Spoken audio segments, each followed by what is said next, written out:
Welcome to the Old Time Radio Westerns. I'm your host, Andrew Rines, and I'm excited to bring you another episode absolutely free. This episode is one of many released every month, totaling over 80 episodes so far. Each one is meticulously digitally restored and stored in the cloud for your convenience, a process that incurs costs. To help cover these expenses, you might hear some advertisements throughout the episode. While we do retain the original commercials for historical authenticity, you may also encounter modern ads, which help keep the lights on. If you prefer an ad-free experience, we offer a couple options. You can listen to the episodes on YouTube. You can also support us by becoming a patron on our Patreon page. For more information, go to otrwesterns.com/donate. Again, otrwesterns.com/donate. I do want to emphasize that we are committed to providing this content to you for free, but also we have to be transparent about the financial realities to bringing this to you. Now, let's get into this episode. This episode is going to be Challenge of the Yukon. Original air date is July 1st, 1951, and the title is The Stuffed Shirt. Hope you enjoy, and again, thanks for listening.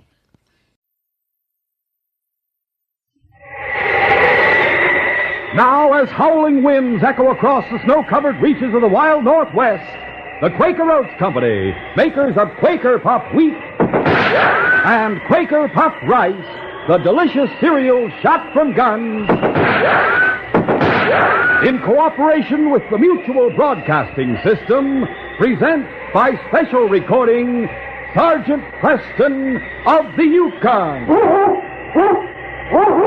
It's Yukon King, swiftest and strongest lead dog of the Northwest, breaking the trail for Sergeant Preston of the Northwest Mounted Police in his relentless pursuit of lawbreakers. King, on you, Husky!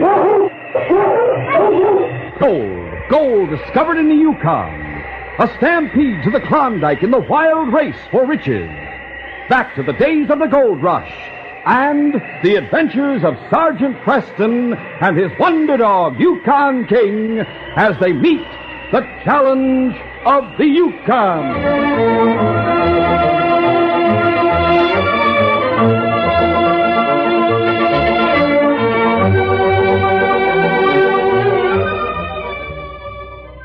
Our adventure will begin in just a moment.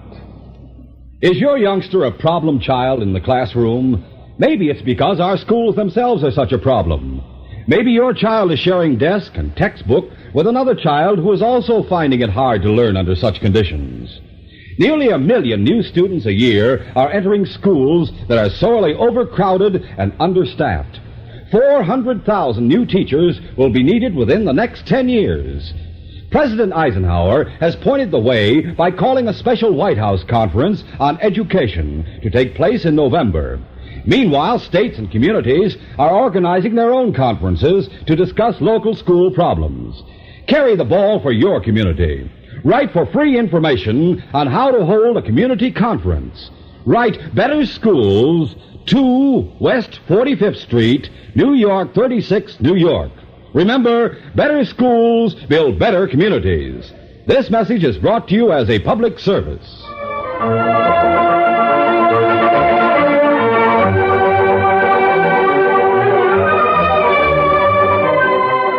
The town of Chilliwaw, located a few miles from Whitehorse, consisted of a few houses, a dance hall, a couple of cafes, and the bank, which served the prospectors who worked in the surrounding hills. Martin Garner, owner of the bank, looked out the window and saw an old man leaning into the wind with a small dog at his side. He spoke to his clerk. Well, Joe, looks like Toby Dixon's back in town. Oh, Toby, yeah? I thought he was panning gold on Whiteface Mountain. He was. Come on, Blackie. Come on in. Morning, Mr. Garner. Howdy, Thorne. Hello, Toby. Morning, Dixon. I suppose you have some gold to be weighed? That's right, Mr. Garner, and if you don't mind, I'd like to change it for folding money, same as usual. You must like folding money. Yes, sirree. You're the only man I know who prefers paper currency to gold. I sure do. Why don't you leave your money here in the bank where it'll be safe? Well, I'll tell you. If crooks aim to steal money, the bank's the first place to look for it. I'd rather guard my own cash. You've been trading gold for paper for a long time, Dixon. And now you must have a tidy hold of cash. Well, gents, I'll tell you. I've got all I want. What? Yes, sir. I'm through working. I've panned old Whiteface Stream all these years, saving toward the day when I'd have enough cash to go back to the States and live easy. Now, by ginger, I've got it. Here's my poke. Weigh that dust horn and pay me off in folding money. Go ahead, Joe. Yes, sir. Toby, it's none of my business. But you're taking a big chance keeping so much money in your house. There's some rough characters in Chilliwack. Living alone as you do at the edge of town with no protection. No protection? Huh. Blackie is the best dad-ratted watchdog that ever drew breath. Look, you see this shirt? It's made double. What about it? This here shirt is my bank. Every time I get some folding money, I make a little slit in the lining of this here shirt and sew the cash inside. My cash is always with me. Here's your folding money, Toby. Oh, thanks, Mr. Thorne. Now I'll be on my way. Come on, Blackie. Take care of yourself, Toby. Don't worry about me, Mr. Garner. Not while I have my gun and Blackie. Good day, Mr. Thorne. Good day. That poor old fool. I'd bet 10 to 1 he never reaches the States with his money. It was about 1 week later, in the early morning, when Sergeant Preston and the great dog Yukon King came into the town of Chilliwack. Dr. Brady, an old friend, invited the sergeant to stop for a moment. Go off your parka, Sergeant, and come over by the fire. Thanks, Doc. You plan to be in town long? Oh, just passing through. I'm due in Whitehorse tomorrow to appear at a trial. Oh, too bad. I hoped you'd stay in Chilliwack a few days. Any particular reason? Yeah, there's trouble brewing. Trouble? Yes. You know Toby Dixon? Yes, I remember him. What about him? Well, he came back from his claim a week ago. He let it be known he had all the cash he needed. He told everyone he was going back to the States. He was foolish to talk so freely. Yes, he found that out. So far, there have been 2 attempts to steal his cash. Doesn't he keep it in the bank? No, it's hidden somewhere in his house. Monday night, while he was in the cafe, his house was ransacked. Even the floorboards were ripped up. You said there were 2 attempts to rob him. Yes. The night before last, the prowler was around his house. His dog, Blackie, started barking, wakened Toby, and scared the prowler away. Anything happened last night? Oh, I haven't heard yet. Hey, Doc, please. Sounds like an emergency. It's Jake Tabor. Hey, Doc, you better come quick. Where? Oh, Monty. Well, this is Sergeant Preston here. Glad to know you, Sergeant Preston. What's wrong, Jake? Well, Toby Dixon sent me to get you, Doc. You take my bag while I get into my pocket. I'll go with you. I was passing this place. He stuck his head out the door and yelled at me. He said to come on the run and get you. Ready, Sergeant? Yes, come on, King. It took but a few minutes to reach the small one-room cabin where Toby Dixon lived with his dog, Blackie. Doc Brady entered the shack with Sergeant Preston, Jake Tabor, and King close behind. Old Toby knelt beside his small dog, who lay motionless on the bunk. What is it, Toby? Are you hurt or sick? Doc, it's Blackie. Look at the poor little critter. Your dog? Yeah. Oh, Sergeant Preston. Sakes alive, Sergeant, I'm glad you're here. Toby, this looks like a knife wound. That's what it is, Doc. When I found Blackie, he was lying on the ice. I carried him in here and put him on the bunk. Doc, he hasn't moved. Toby, I'm sorry. Your dog's dead. I thought so. But, Doc, who'd do it? Who's ornery enough to do a thing like this? Sergeant Preston, you have to find the killer. This the knife? Yes. It was lying beside Blackie on the ground. I brought it in, figuring I might find the owner. Toby, you any idea who did this? No, Jake. Got up this morning, same as usual, and opened the door so as Blackie could take a run. Built up the fire and put the coffee on for breakfast and opened the door. But Blackie didn't come back. I called to him, and still he didn't come. Then I went looking for him. Found him out front, lying on the ice. The ice won't show footprints. Do you know who owns this knife? I never saw it before. It looks like Bart Weaver's knife. I don't know Bart Weaver. He's new in town, Sergeant. He works in the cafe. Oh. This is his knife, all right. And one just like it. Was Blackie friendly with Bart Weaver? Well, he was friendly with everyone. Bart, Jake here, he was friends with everyone. Anyone could have knifed him while he was saying good morning. But he barked at a prowler the night before last. Oh, yeah. You know about that? Well, I told the sergeant about it, Toby. He'd bark at anyone sneaking up during the night, just the same as he'd be friends with anyone who spoke to him during the day. Your dog was probably killed by whoever's trying to steal your money. I know it. The crook found out he couldn't rob me with Blackie on guard, so he killed Blackie. You'll get the killer, won't you, Sergeant Preston? You and King will get on his trail and The ice find... doesn't show any trail, Toby. A number of people have walked along the street, so King couldn't follow his scent. But that won't stop you, Sergeant. Will it? Toby, I must be in Whitehorse tonight. I'll have to leave here in less than an hour. No, you can't leave here. There's been a murder. Whitehorse is only a 4-hour walk. I'll come back as soon as possible. And we'll see what we can do to bring the man who killed your dog to justice. I'll give a reward. Now, look, all my savings are right here in paper money sewed inside my shirt. Inside your shirt? I'll give every dollar of it as a reward. Toby, do you tell everyone where your money's hidden? Well, of course not, but I trust you and Doc and Jake. Don't tell anyone else. Now, listen, Toby. With your watchdog gone, there may be another attempt to rob you. I'll leave King with him. You're going to leave your dog? Yes, and you keep him with you every minute until I return.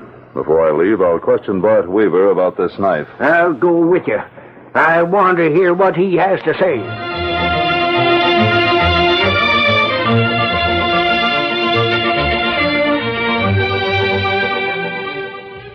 We'll continue our adventure in just a moment. Say, kids, how about you and your whole family going to the baseball game? You'll have the time of your lives, seeing those smashing home runs, watching exciting double plays and strikeouts, eating peanuts and Cracker Jack. Why not go this very week? Come out to the ball game as guest of a major or minor league team. Yep, admission is absolutely free if you are 12 years or younger and bring mom or dad or another paying adult. And you can get your free ticket immediately. No mailing, no waiting. Free baseball tickets are right inside packages of Quaker Puffed wheat, Quaker Puffed rice, and Muffet shredded wheat. In Quaker Pack 10, you get 2 free tickets. Names of the teams and dates of the games are on every ticket. Remember, the more packages of these delicious Quaker cereals Mom gets, the more free baseball tickets you get. So tell Mom you want to eat lots of Quaker Puffed wheat or puffed rice, Muffet shredded wheat or Quaker Pack 10. And just think of the fun you'll have at the ball game, seeing real star players in person and cheering for home runs.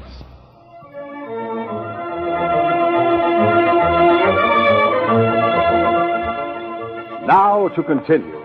Doc returned to his office, and Jake remained to bury Blackie, while Sergeant Preston, accompanied by Toby and King, called on Bart Weaver in the cafe. Bart looked at the knife. Well, that's my knife. Lost it a couple of weeks ago. Where'd you get it, Sergeant? I found it. It was used to kill my dog. Oh, Toby, I'm sorry to hear that. Mighty sorry. I know how much you thought of Blackie. Sergeant Preston questioned the man at length, but Bart stuck to his story of having lost his knife some time previously. In the limited time at his disposal, Sergeant Preston could go no further with the investigation. He and King returned to Toby's house. Toby, I'll be back from Whitehorse as soon as possible. All right, Sergeant. Now, remember what I told you about King. You, King. You're to take care of Toby. Understand, boy? What about feeding him, Sergeant Preston? He's been taught to take no food from strangers. But sakes alive, he has to eat. And I have a first-rate caribou hanging out back. It's all skinned and dressed. I'll show it to King and make him understand it'll be all right to eat it. Good. Come around to the back of the place and I'll let you see it. Come on, King.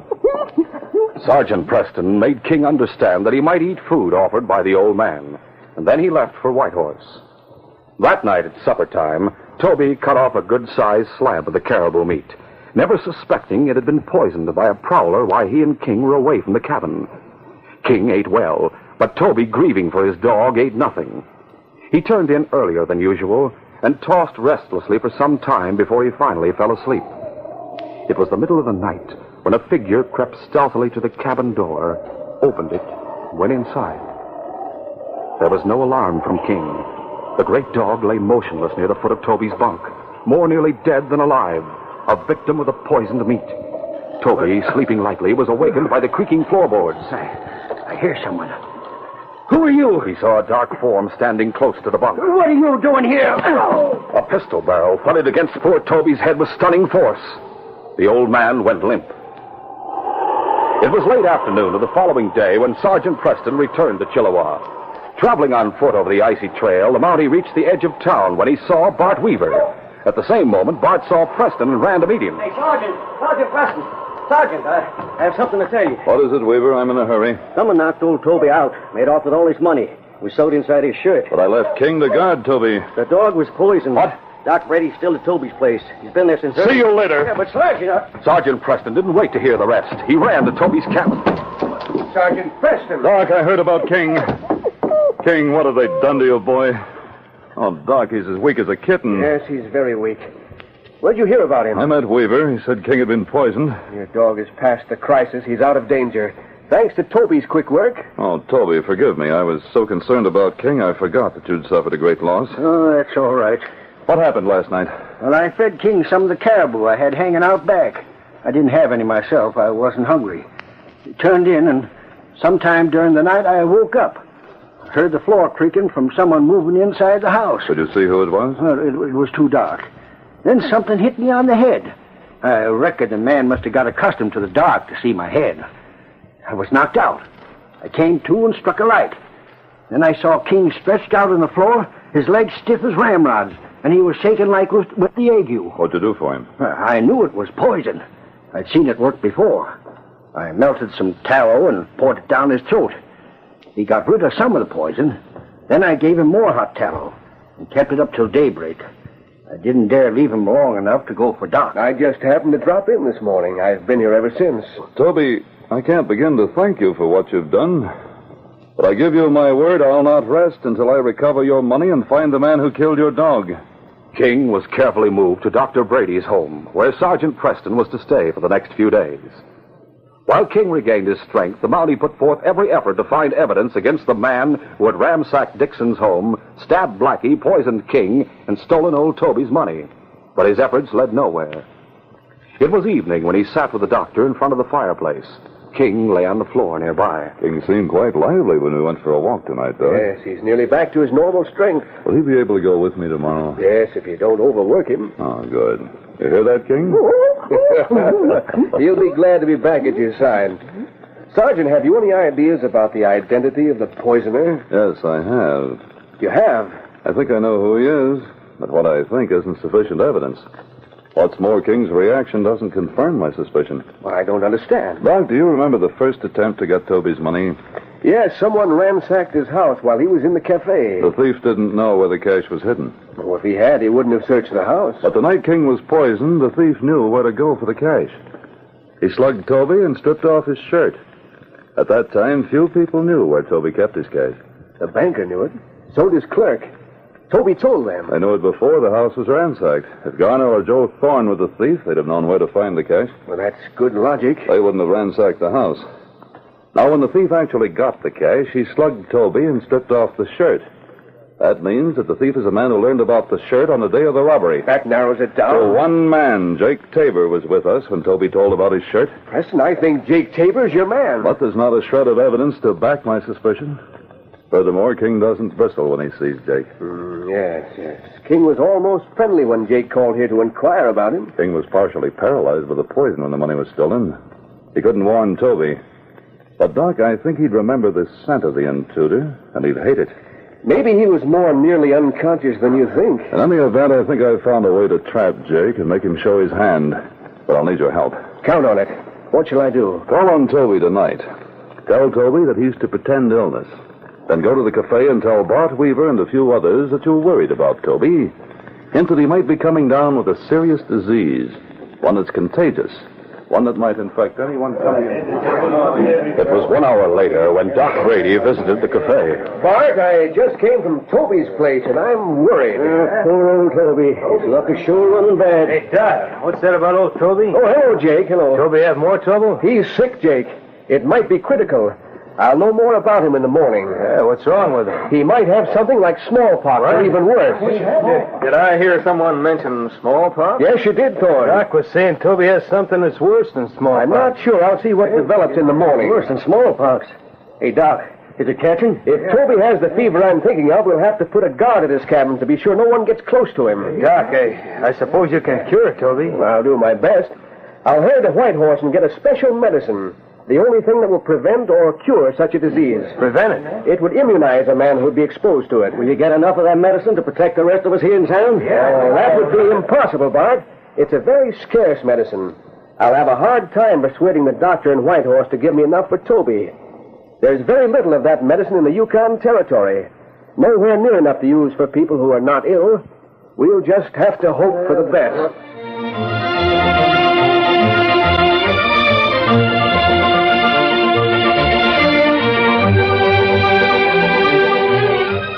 We'll continue our adventure in just a moment.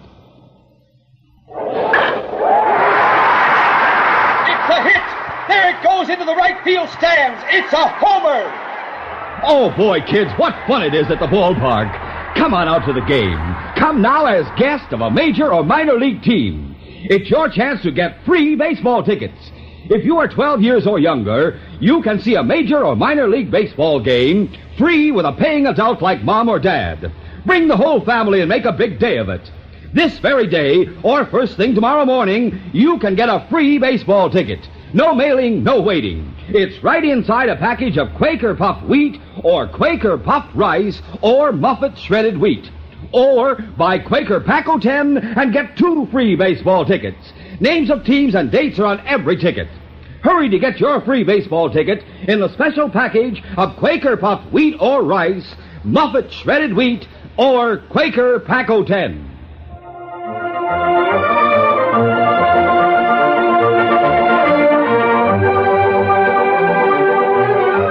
Now to continue. After Doc had left the cafe, the news spread rapidly. By the following morning, the whole town was buzzing with talk of old Toby's mysterious ailment. Oh, critter, I'm sorry for him.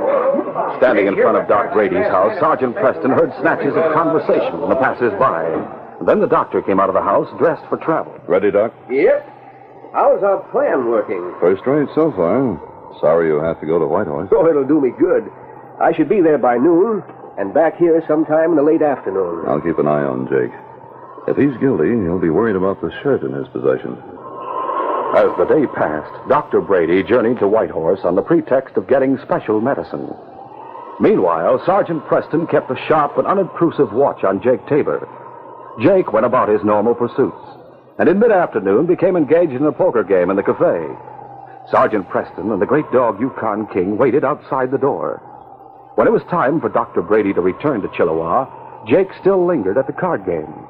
The Mountie glanced at his watch with increasing frequency as the minutes dragged into an hour.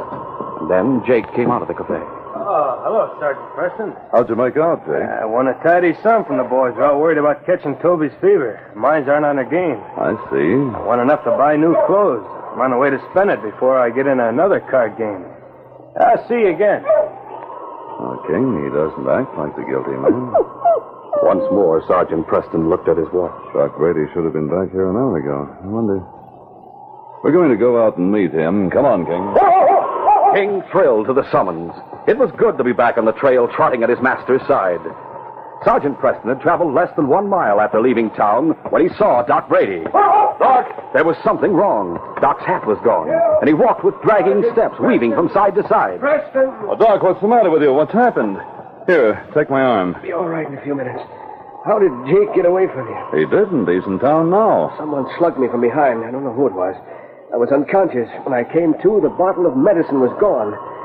I was unsteady on my feet for a time, but I'm better now. Getting stronger every minute. Can you take me back to that spot on the trail? Yes, but the ground's frozen too hard to show footprints. King may be able to pick up the scent of the man who slugged you. Hey, King. It was only a couple of 100 yards to the place where Doc had fallen. There, the great dog King reacted violently. He found and recognized a scent he hated. He was reminded of a prowler in the night, a man who had hurt old Toby at a time when he, King, lay helpless. He looked up at his master. He wanted desperately to follow that trail. All right, King. Go ahead, boy. King started across the ice and hard-packed snow, angling off the trail. Then he cut back toward town and went directly to a small house. He snarled and barked and clawed at the door until his master caught up. All right, King. We're going in. The door was opened by Joe Thorne, clerk in Garner's bank. That door! Get out! Get out! Down, King. What's the matter with him? He hates crooks, Thorne. Crooks? You knocked Dr. Brady down. No, King no. has the scent. He followed you. I think a search of this house might reveal the bottle of medicine you took from Dr. Brady. Doc's on the way here, and he'll identify it. And a search might reveal Toby Dixon's money in his shirt. Get that dog out of here. He's on the track of something. Get out of there, you mutt. Get away from that bed. Get away. He's found something. I'll kill you. Don't. Oh. I'll take that gun. You. Get on your feet. Oh. Stand over there. I'll see what King's trying to pull from under that mattress. Preston, this is Thorne's house. Come here, Doc. See what King's found. Toby Dixon's shirt. What, then Thorne is the thief? And here's Toby's money. That dog. That confounded dog. Dog you tried to poison, and you tried to frame Bart Weaver for stabbing Blackie. I found his knife. I meant to return it to him. And when I learned that old Toby had money, Well, you know the answer. Why did you ransack the house on the first night you tried to steal the money? I didn't the first night, Preston. It was Garner, my boss. The banker? Yes, he was afraid someone would rob Toby, so he went to the house and messed things up a little, hoping to scare the old man into putting his cash into the bank. I'll be doggone. He was sure someone would get the cash inside that shirt, and so was I. I thought I might as well be the lucky one. I'm telling you this because I'm done for. I've been handling that germ-laden shirt so much, I'm sure to catch the fever. Fact is, I feel the beginning of it already. Nothing can help me. What about the medicine you stole? Look in the next room. I was just about to drink it when I looked out the window and saw that dog coming. I dropped the bottle and it broke. The medicine's gone. It won't matter, Thorne, because you see, old Toby's just as well as I am. What? That medicine was just ordinary bitter. What? Tricked, outguessed all the way. Thorne, you poisoned the caribou that old Toby planned to eat, and that's attempted murder. For that and the robbery, to say nothing of what you did to Blackie and the King, I'll make it my business to see that you get the full limit of the law. Now come with me. On the way to jail, we'll return Toby's money and tell him that this case is closed.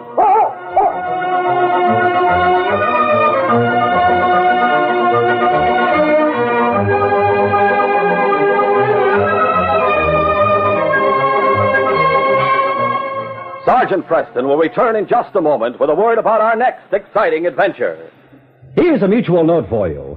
Mutual is a network that has programs you can enjoy throughout the week. If you like question and answer fun, then you'll find there are all sorts of quiz programs you can listen to on Mutual. You can try and outguess the contestants and see if you know the right answer before they do. Even if you don't know, it's loads of fun listening to others. And you can learn a lot at the same time, too. And some of you boys and girls probably have favorite songs and favorite singers that you like to listen to. When you tune into Mutual, you'll hear many of the stars you like best, singing and playing the kind of music you enjoy most. Don't forget, too, there are programs of outdoor adventure and others of barn dance music and jamboree. There's plenty of good listening waiting for you on your Mutual dial. Tune in every weekday afternoon for Mutual's famous programs, especially designed for adventure lovers. And remember to listen other times as well for different kinds of programs you like over most of these stations.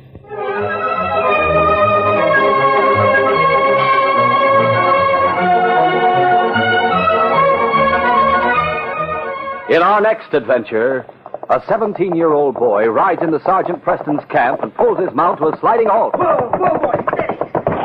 Oh, Tony Wayne. I just found out something. About your father's murder? Yes, I found out he was going to meet someone on the night he was killed. Who? Lige Hawkins. I don't think he did it, but Lige has disappeared. He may have seen it happen.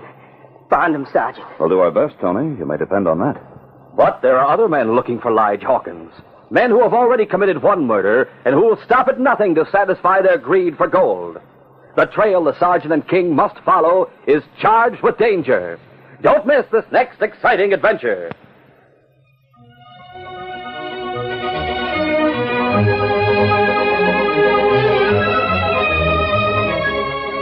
These Sergeant Preston of the Yukon Adventures are brought to you every Monday through Friday at this time by the Quaker Oats Company, makers of Quaker Puffed Wheat and Quaker Puffed Rice, the delicious cereals shot from guns.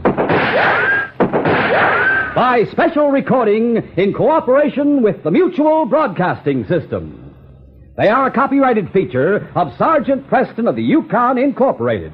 Created by George W. Trendle, produced by Trendle Campbell Muir Incorporated, and directed by Fred Flowerday. The part of Sergeant Preston is played by Paul Sutton.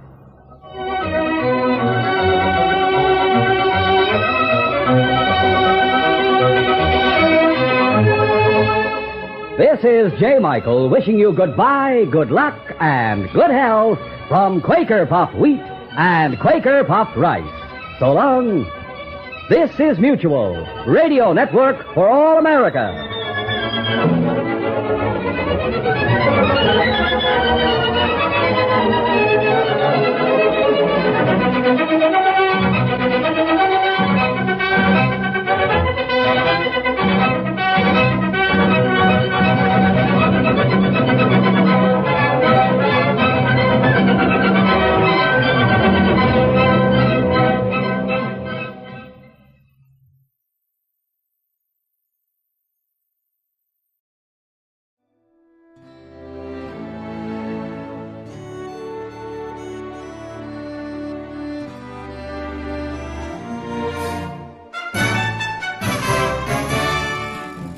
This has been a presentation of OTRWesterns.com, and we hope you enjoyed. Please take some time to like and rate our shows in your favorite podcast application. Follow us on Facebook by going to OTRWesterns.com/Facebook. Subscribe to our YouTube channel by going to OTRWesterns.com/YouTube. And send us an email, podcast@OTRWesterns.com. You can call and leave us a voicemail, 707-986-8739. This episode is copyright under the Attribution Non-Commercial Share-alike copyright. For more information, go to OTRWesterns.com/copyright. Have a great day, and thanks for listening.